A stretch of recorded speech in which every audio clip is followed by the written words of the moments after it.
Bueno, en este vídeo os voy a resumir y explicar un poco la presentación que he subido relativa a lo que estamos trabajando estos días en electrónica analógica que algunos compañeros no estáis pudiendo asistir. Bueno, se trata de este punto del índice del tema, ¿de acuerdo? Hemos visto en cuanto a circuitos y aplicaciones, pues la rectificación, y vamos a ver ahora la aplicación que denominamos circuitos limitadores. Bueno, nuestro punto de partida va a ser el circuito rectificador conocido. Aquí tenéis el primer circuito. En este circuito tengo una fuente de tensión alterna. La fuente de tensión alterna, al contrario que la pila o batería que aplica una tensión fija, continua, de un determinado valor, pues aplica una tensión que para visualizarla pintamos esto, que no es más que un cambio de polaridad, un ciclo en el que primero con una polaridad, por ejemplo esta, va aumentando la tensión hasta un determinado valor de pico o amplitud, luego baja la tensión, esto sería lo que estaría haciendo este elemento. Y luego aquí hacemos una gráfica con un lado negativo, esta parte negativa indica que la polaridad cambia, entonces la tensión, de ahí su nombre, ¿no? Alterna, ahora esta es positiva respecto a esta y va cambiando de la misma manera, pero en este caso con la otra polaridad. Alcanza un valor de pico máximo negativo y luego se hace cero. Baja hasta cero, donde empieza a repetirse de nuevo el ciclo. Entonces, ya hemos visto que este circuito que usa un diodo, pues como sabemos que el diodo con una polaridad conduce y con una polaridad contraria no, pues aquí se ve, ¿no? Lo que tenemos gracias al diodo, tensión en este punto. Si aquí hubiera una resistencia, un circuito cualquiera, la acción del diodo haría que cuando la polaridad de la tensión del alternador es así, más menos, toda esta parte del ciclo, esto se llama el ciclo positivo, pues el diodo conduce, porque tiene su ánodo a más tensión que el cátodo. En este caso, al conducir, es prácticamente 0 voltios. Con el cambio de polaridad, en el ciclo negativo de la señal de entrada, pues no conduce. Al no conducir es como si aquí no hubiera nada. Y aquí tenemos de tensión la misma tensión que en la entrada. Este circuito, si yo tengo esta señal, esta tensión, y si observo la tensión que aquí tengo esto, solo prácticamente nada de tensión cuando la entrada es positiva y la misma tensión que en la entrada cuando la entrada es negativa, pues lo hemos visto como montaje rectificador de media onda, pero ahora lo vemos como un circuito que elimina las tensiones con polaridad positiva. En ese sentido, los estamos viendo aquí como limitadores. Si el diodo estuviera al revés, bueno, esto se explica aquí. Si el diodo estuviera al revés, conectado de manera inversa, pues ocurriría que cuando la tensión aquí, en la parte positiva del ciclo, este diodo no conduce, puesto que aquí hay más tensión que aquí. Entonces, en la salida, aquí tengo de tensión la misma que está teniendo el alternador. Sin embargo, si la polaridad de la señal alterna cambia y pasa a tener el signo contrario, aquí más tensión que aquí, pues entonces el diodo tiene tensión directa y conduce. Al conducir hay una ligera caída de tensión en él, que siempre estamos tomando 0,7, pero que idealmente suponemos 0 y realmente para diodos de silicio tomamos como 0,7. Entonces este circuito eliminaría la parte negativa del ciclo y si yo conectara aquí algo no aplicaríamos nada más que las tensiones positivas. Bueno, los circuitos que vemos en este apartado son una evolución de esto. Gracias a las propiedades que hemos visto del diodo, hemos razonado estos, pues tener. Bueno, aquí hay un circuito un poco curioso. Si utilizara los dos diodos, recortaría tanto el ciclo positivo como el ciclo negativo de la señal. Me quedaría tan solo con ligeras tensiones cuando conduce en la parte positiva del ciclo. El diodo 1 en este dibujo conduciría, yo tendría aquí su tensión directa. El diodo 2 no conduciría, el circuito quedaría como tan solo con el diodo 1, y cuando la polaridad de la tensión cambiara, pues el circuito, ahora el diodo este sería el que no actuaría y el otro tendría una tensión directa. Aquí tendría más tensión que aquí, conduciría, y a la salida tendría en este caso la tensión directa del otro diodo. No dejaría pasar más que este ligero 0,7 voltios de su caída de tensión directa. Bueno, esto es un poco simplemente intentando ver que si el conjunto de ambos daría lugar a este efecto. Vamos con los diodos Zener. Con los diodos Zener vamos a conseguir, aquí lo tenéis,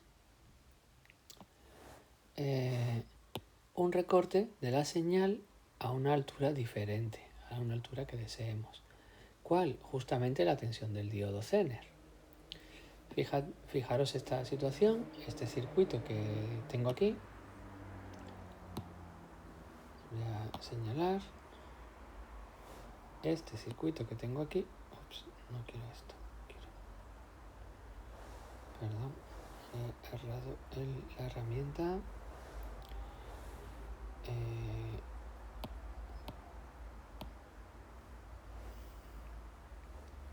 Fuera. Vamos a ver si consigo lo que quiero.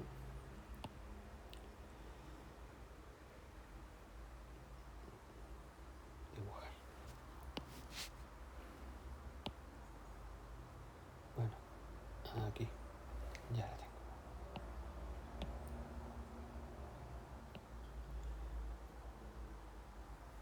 Este circuito que aquí tengo, constituido por este Zener y esta resistencia, si os fijáis,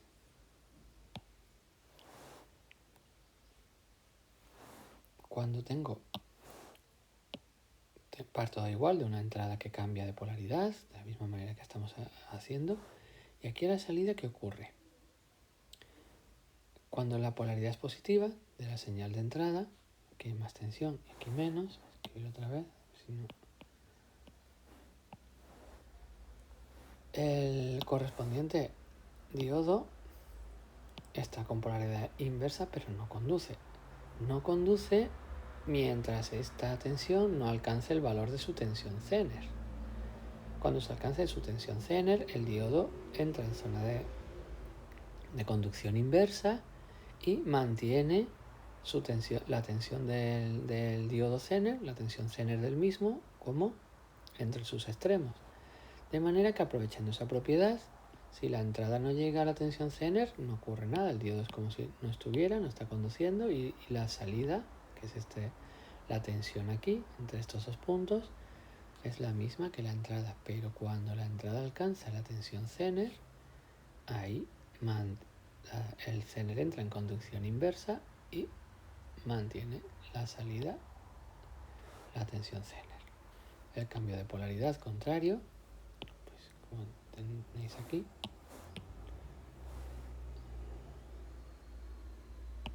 voy a borrar todo.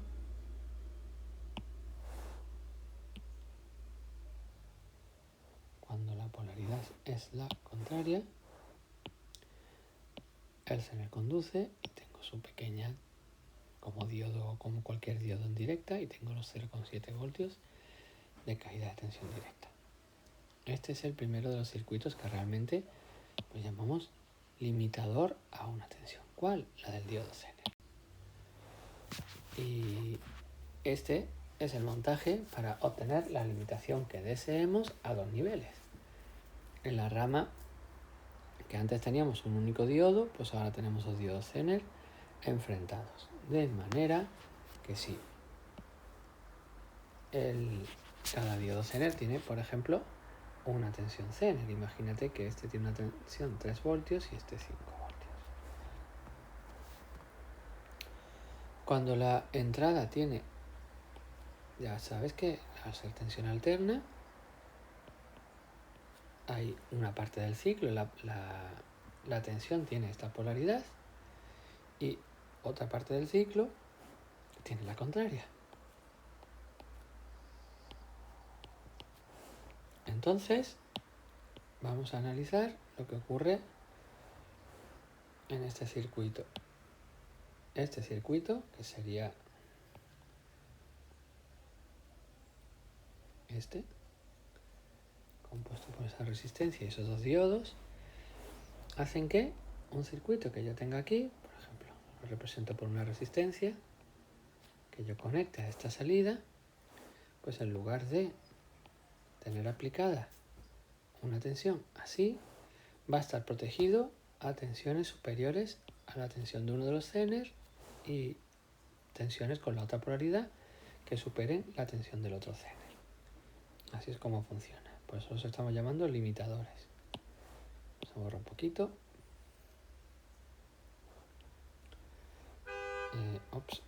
No he recordado 3 voltios y 5 voltios. Voy a volver a apuntar que este Zener es un Zener de 3 voltios y este Zener es un Zener de 5 voltios.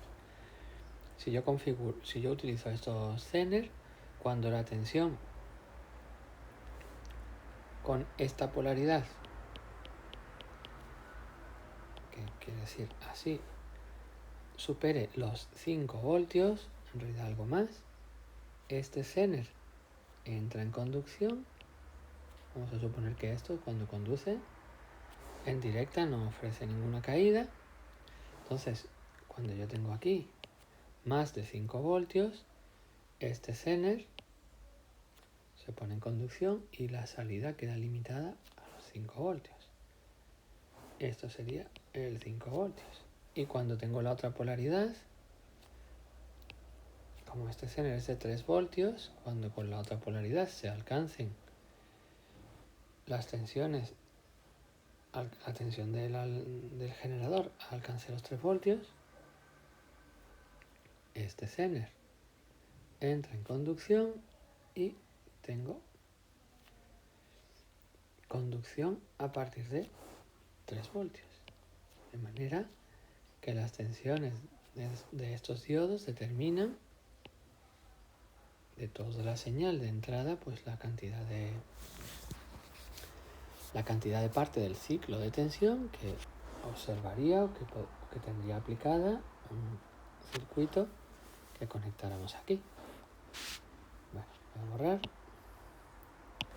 Y bueno, como no estamos en clase y eso, pues no puedo tampoco ver un poco hasta qué punto se ha entendido esto, pero un poco de idea dará y ya las dudas particulares y personales pues las tratamos en clase. Hemos también simulado algo de estos circuitos. Aquí están los montajes en Proteus. Aproveché en el día que se explicó pues para repasar las propiedades del componente que simula una fuente de tensión alterna, que si recordáis se llama alternator en Proteus.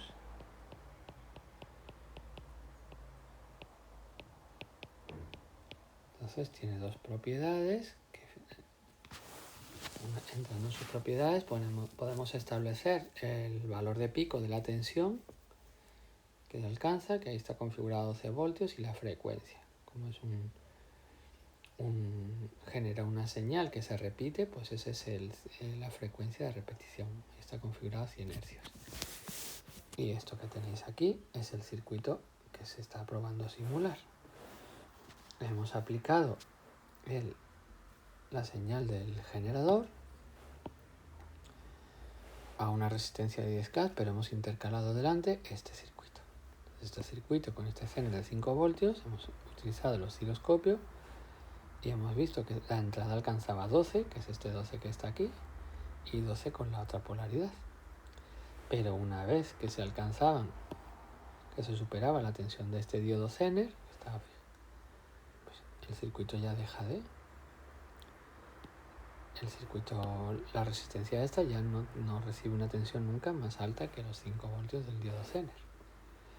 Hemos simulado a borrar.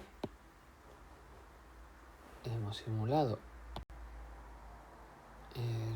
el limitador invirtiendo la orientación del diodo Zener, este recortaría la parte negativa, lo hemos llamado limitador negativo, nos permitiría hacer que esta resistencia no recibiera tensiones con la polaridad más menos superiores al valor de tensión Zener. Y bueno, este es el limitador doble, positivo y negativo. Aquí hay un Zener de 5 y un Zener de 9. Los circuitos que antes he explicado, pues lo hemos probado en el simulador. He explicado un poco que todavía tenemos muy difuso cómo se visualizan señales en el osciloscopio de Proteus, cómo se cambia el color de los cables. Y lo más interesante es cómo hacemos medidas en la pantalla del osciloscopio de Proteus. Solo hay que activar los cursores, que está aquí, el botón de activación. Cuando activas cursores puedes hacer clic tanto en vertical como en horizontal y aparece una acotación de cuánta tensión estás abarcando o cuánto tiempo estás abarcando. Tensión en vertical. Os animo a probarlo y a simular los circuitos estos como ejercicio. Venga, pues ya está. Con esto dejamos ya doy por un poco por terminado esta pequeña introducción.